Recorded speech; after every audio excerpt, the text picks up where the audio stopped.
I don't believe marriage should be about money, but there are individuals who prioritize wealth above all else. My sister-in-law, Selena, happened to be one of them. Never did I imagine that greed would rear its head over an inheritance after my brother, a respected surgeon, passed away. I'm Mary Smith, the manager of a jewelry store, content with my single life at 31. Yet with my boyfriend's recent proposal, I'm considering taking the plunge into marriage. As our families gather tomorrow to celebrate our engagement, tensions simmer beneath the surface. My older brother Tyler, a prominent surgeon in Tokyo, has always been both a protector and a mentor due to our age gap. Upon hearing of my impending nuptials, he jests about vetting potential suitors as if he were my father, earning a chuckle from me. But beneath his teasing lies a hint of concern. Tyler's own marriage to Selena, a woman of stunning beauty but questionable values, exemplifies the clash between appearance and substance. Despite their glamorous facade, Selena's materialistic tendencies strain familial bonds. Her penchant for luxury often takes precedence over commitments, leaving us disappointed and frustrated. Initially, we excused Selena's behavior, attributing it to the pressures of her looks. Yet, as her disregard for family gatherings grows, tolerance wanes. Her last-minute cancellation of tomorrow's meeting, swapping it for afternoon tea at a renowned hotel, epitomizes her selfishness. While her absence wouldn't trouble us, it's her lack of consideration that irks me the most. I refuse to be at her beck and call, forever accommodating her whims. I attempted to confide in my brother, but his soft spot for Selena hindered any meaningful conversation. He'd apologized for the inconvenience and assured me he would address her behavior. "I'll be there tomorrow," he promised, persuading me to let the matter rest. What irks me most isn't just Selena's selfishness, but also how she manipulates my busy brother into apologizing for her, running errands, and relaying messages on her behalf. Despite being a full-time housewife, Selena avoids household chores by hiring cleaners and opts for dining out. Her schedule revolves around acquiring branded goods, leaving little room for genuine responsibilities. The next day's family meeting proceeded smoothly, with my boyfriend securing everyone's approval. It seemed like a pleasant affair, albeit short-lived. However, that evening, as I was winding down from the day's events, Selena's unexpected call shattered the peace. She erupted into a tirade, demanding scones and macarons while berating me for my supposed negligence. Confused, I attempted to reason with her, only to be met with more screeching. Despite my attempts to clarify, Selena persisted in her demands, oblivious to reason. Her insistence on a souvenir from the hotel, coupled with her unreasonable expectations, left me bewildered and drained. What began as a celebratory evening ended in exhaustion and frustration, thanks to Selena's unreasonable demands and tantrums. I pondered whether Tyler could possibly find solace in his daily routine amidst Selena's turbulent emotional fluctuations. What drove him to marry her in the first place? While her external charm was undeniable, her inward self-centeredness left much to be desired. I couldn't help but wonder if her upbringing had indulged her due to her looks. My concern for Tyler lingered, yet I knew better than to meddle in his marital affairs. It was his choice, after all, and he had always supported my decisions as well. The following day, while attending to customers at the jewelry store, I spotted Selena outside, arm in arm with a man roughly her age, likely in his late 20s. Their cozy chatter as they entered the store caught my attention, and I hesitated before approaching them. Selena's nonchalant attitude towards our encounter only added to my discomfort. When I inquired about her companion, she dismissed him as an old acquaintance from her modeling days.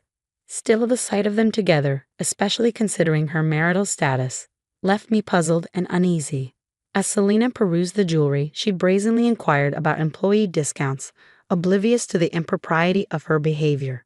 Unwilling to entertain her audacity, I politely informed her that such discounts weren't available. In truth, I couldn't stomach the thought of her companion purchasing items for her. Despite her slight annoyance at the revelation, Selena made her selections and departed, leaving her companion to settle the bill. Their dynamic left me questioning the nature of their relationship.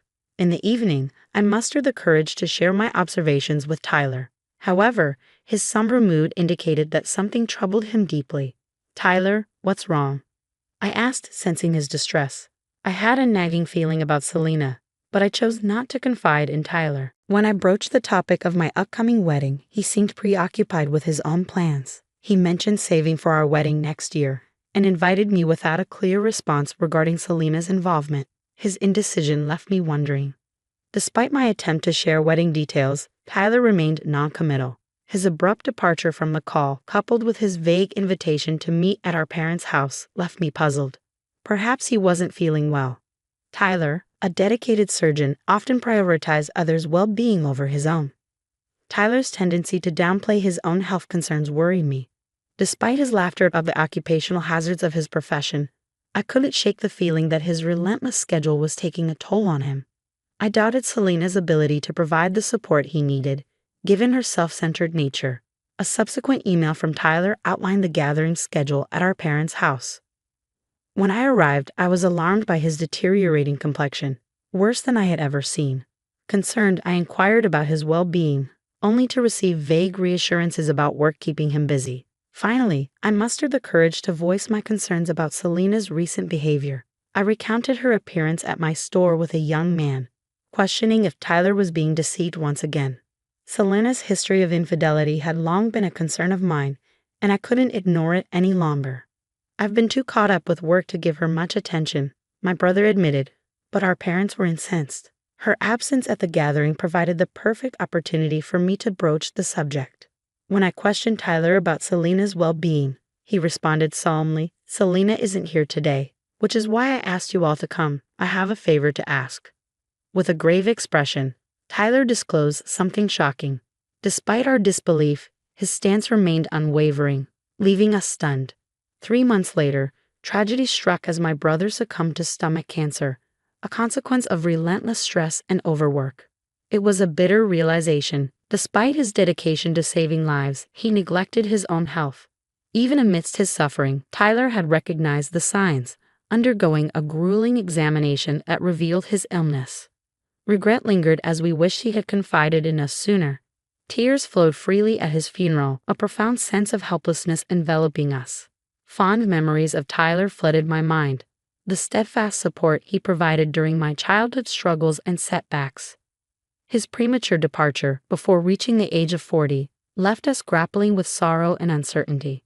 Yet, amidst our grief, Selena's behavior stood out starkly. Clad in the ostentatious necklace purchased from my store, a gift from another man, she showed no regard for the solemn occasion. Her callous display was unforgivable, a painful reminder of her self-serving nature. Transforming my sorrow into fury, I confronted Selena, unable to comprehend her audacity. "Why are you wearing that?" I demanded, my voice trembling with anger.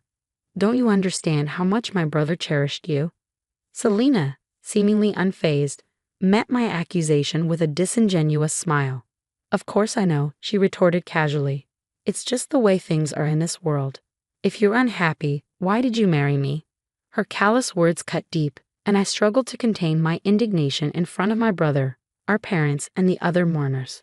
Beneath Selena's selfish facade, her disregard for my brother's memory was painfully evident. Even as I longed for her to face consequences, she callously continued, lamenting the end of their relationship. Her cavalier attitude towards marriage and her anticipation of inheritance left me seething with rage.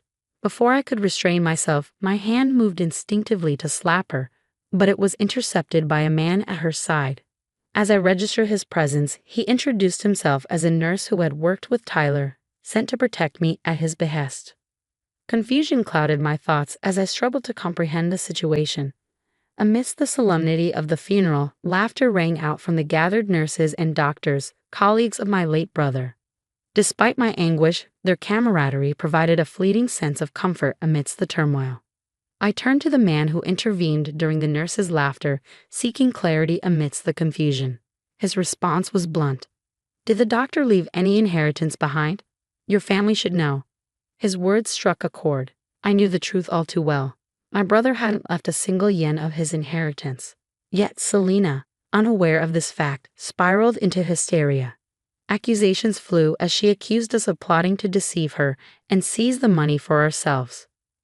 With fervor, she awaited the revelation of Tyler's wealth, confident in her impending windfall. As Selena's tirade reached a fever pitch, The nurse's amusement turned to outright hysteria. Sensing the need to intervene, my father stepped forward, his voice calm yet firm. "Do you truly not know?" he inquired. Impatient for answers, Selena demanded an explanation. Reluctantly, I obliged, revealing my brother's financial arrangements made during his lifetime. He had generously set aside 10 million yen for my wedding fund, among other gifts. As the truth sunk in, Selena's complexion shifted from blue to white. My brother, though revered for his expertise, had a penchant for extravagant spending to alleviate stress. Lavish parties, exclusive dinners, and luxury accommodations drained his resources, all in a bid to find solace amidst his demanding career and familial obligations. Despite his generosity and desire to share these experiences with Selena, she remained conspicuously absent during his trials and triumphs. It wasn't Selena by his side during difficult moments. It was his colleagues and friends, the very individuals now gathered to bid him farewell. The nurses, their laughter subsided, shared heartfelt memories of my brother's kindness and generosity. Despite his demanding schedule, he made time to care for them, inviting them to parties that left a lasting impression. Their admiration for him only deepened, inspiring them to work harder in their own endeavors. As they spoke, I learned of my brother's final act of benevolence. He had donated the remainder of his estate to the hospital. Representatives from the General Hospital, grateful for his contribution, bid him farewell. Their yearly struggles with research funding would be alleviated, ensuring better medical care for the future.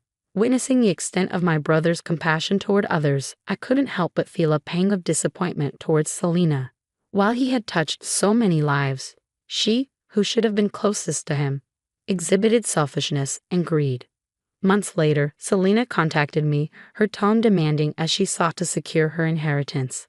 However, her careless handling of the estate revealed a shocking truth. Despite my brother's substantial earnings, his assets had been depleted.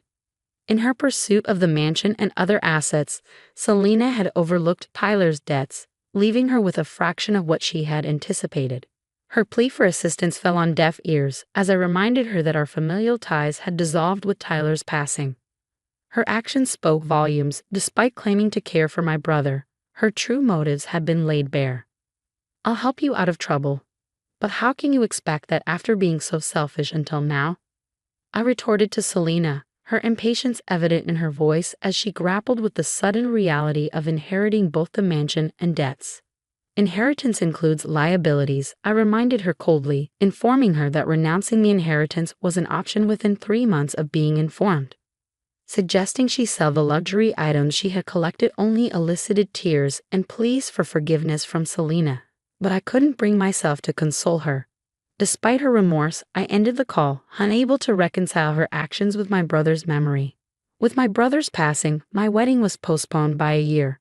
My husband and in-laws, noticing my lingering depression, offered understanding and support. Determined not to disappoint my late brother, I vowed to live a life of gratitude, helping those who had stood by me. At the wedding, my brother's popularity became evident as colleagues paid their respects at his grave. Learning of his generosity towards his co-workers, I feared his kindness might be exploited. Yet, the genuine outpouring of support proved otherwise. Meanwhile, rumors of Selena's downfall circulated within the jewelry industry. Her extravagant spending habits and questionable relationships painted a stark contrast to my brother's generosity. Forced to sell her mansion, she now eked out a living in humble accommodations, burdened by mounting debts. Reflecting on Selena's misfortunes, I couldn't help but feel vindicated in my belief that marrying for money was wrong. I vowed to honor my brother's memory by protecting his legacy just as he had always protected me.